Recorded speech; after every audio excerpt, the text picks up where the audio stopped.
Hello दोस्तों, नमस्कार। तो आज हम आपको लेकर चलते हैं उत्तराखंड की पवित्र भूमि पर, जहां केदारनाथ धाम मंदिर स्थित है। जैसा कि आपने सुना ही होगा कि 30 अप्रैल से 4 धाम यात्रा शुरू होने वाली है। इस यात्रा को लेकर स्वास्थ्य विभाग ने एडवाइजरी भी जारी कर दी है। इस एडवाइजरी का मतलब है कि कोई भी यात्री केदारनाथ यात्रा करना चाहता है तो वह उस एडवाइजरी के अनुसार अपनी जांच करा लें। तो इस साल 4 धाम यात्रा 30 अप्रैल से शुरू हो रही है। ऐसे में यात्रा के लिए तैयारियां भी जोरों पर हैं। 4 धाम यात्रा के लिए ऑनलाइन रजिस्ट्रेशन के बीच यात्रियों के लिए हेल्थ एडवाइजरी जारी कर दी गई है। उत्तराखंड सरकार की ओर से जारी की गई इस एडवाइजरी में तीर्थ यात्रियों से यात्रा शुरू करने से पहले हेल्थ चेकअप कराने को कहा गया है। 4 धाम यात्रा 30 अप्रैल से शुरू हो रही है, यानी जब अक्षय तृतीया के पर्व पर उत्तरकाशी जिले में स्थित गंगोत्री और यमुनोत्री मंदिर के कपाट खुलेंगे। रुद्रप्रयाग जिले में स्थित केदारनाथ के कपाट 2 मई को और चमोली जिले में बद्रीनाथ के कपाट 4 मई को खुलेंगे और हेमकुंड साहिब की यात्रा 25 मई को शुरू हो जाएगी। इस बार राज्य सरकार ने ऑनलाइन रजिस्ट्रेशन के साथ साथ 40% ऑफलाइन रजिस्ट्रेशन का फैसला भी लिया है, जिससे इंटरनेट का उपयोग नहीं कर पाने वाले श्रद्धालुओं को कोई भी परेशानी नहीं हो। तो अब मैं बताती हूँ आपको हेल्थ एडवाइजरी के बारे में, तो आप इस वीडियो को जरूर सुनें। एडवाइजरी में तीर्थ यात्रियों से यात्रा से पहले पैदल चलने का अभ्यास करने, प्राणायाम और हृदय संबंधी व्यायाम करने को भी कहा गया है। हर साल 4 धाम यात्रा के दौरान कई तीर्थयात्रियों की स्वास्थ्य संबंधी समस्याओं के कारण मौत हो जाती है। तीर्थयात्रियों की मौत के सबसे आम कारण ऊंचाई पर होने वाली बीमारी, ऑक्सीजन की कमी और हार्ट अटैक है। आधिकारिक रिकॉर्ड के अनुसार पिछले साल यात्रा के दौरान स्वास्थ्य कारणों से 246 जबकि 2023 में 242 तीर्थयात्रियों की मौत हुई थी। यह परामर्श 12 भाषाओं में जारी किया गया है, जिसमें श्रद्धालुओं से अपने साथ पर्याप्त मात्रा में आवश्यक दवाइयां रखने को कहा गया है। यात्रा पर जाने से पहले कुछ मुख्य बातें हैं जो कि मैं आपको बता रही हूँ। एडवाइजरी के अनुसार श्रद्धालुओं को स्वास्थ्य एवं पर्यटन रजिस्ट्रेशन ऐप पर अनिवार्य रूप से रजिस्ट्रेशन कराना चाहिए। यात्रा के दौरान उन्हें पर्याप्त पानी, संतुलित आहार और हल्के गर्म पेय पदार्थों का सेवन करना चाहिए।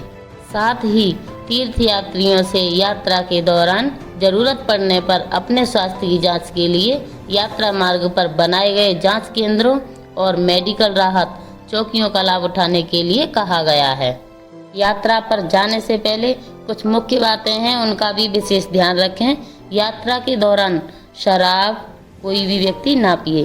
कैफीन वाली चीज़ों का सेवन भी नहीं करना है। नींद की गोलियां या तेज दर्द की दवाएं भी नहीं लेनी है। इसके अलावा स्मोकिंग भी नहीं करनी है।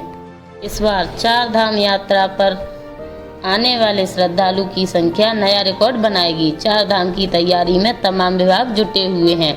इसी कड़ी में स्वास्थ्य विभाग की श्रद्धालुओं को बेहतर स्वास्थ्य सुविधाएं उपलब्ध कराने को लेकर कई कड़े कदम उठा रहा है, जिसके तहत उत्तराखंड स्वास्थ्य विभाग ने 12 भाषाओं में स्वास्थ्य परामर्श और SOP जारी कर दी है।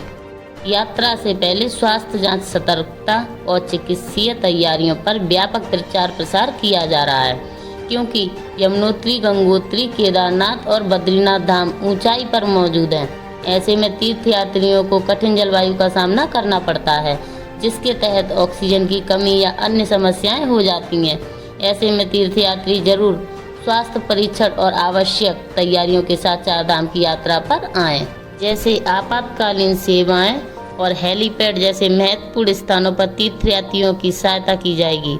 इस स्वास्थ्य परामर्श को लेकर सभी राज्यों में पत्र भेजा गया है। साथ ही तीर्थयात्रियों तक आवश्यक जानकारी पहुंचाने की कोशिश भी की जा रही है।